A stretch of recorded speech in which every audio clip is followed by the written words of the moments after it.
What was interesting is we have some deals that have done cash out refinances where, just to make some simple numbers up, if you originally invested $10 million into the deal and then did a cash out refi, now there's only $7 million left in the deal. This is actually a question that comes up a lot with investors. They'll ask, what is the proper way to calculate cash on cash post refi?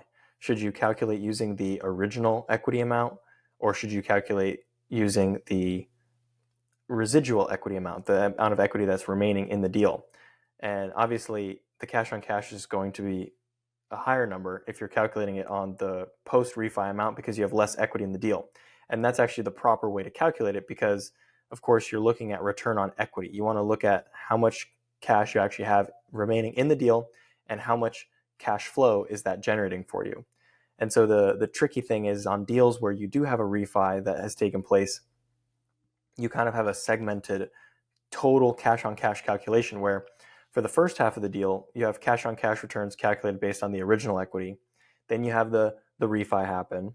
And then now you have a lesser equity amount remaining in the deal. And now you have cash flows associated with that. And so you need to take those cash flows on a monthly basis based on a different denominator, pre and post refi, and then annualize that to figure out, okay, this is what the deal's actually generating from a cash on cash perspective. And you can obviously get into more finer points when you look at that. The other interesting thing when you think about cash on cash returns and refis is the preferred return.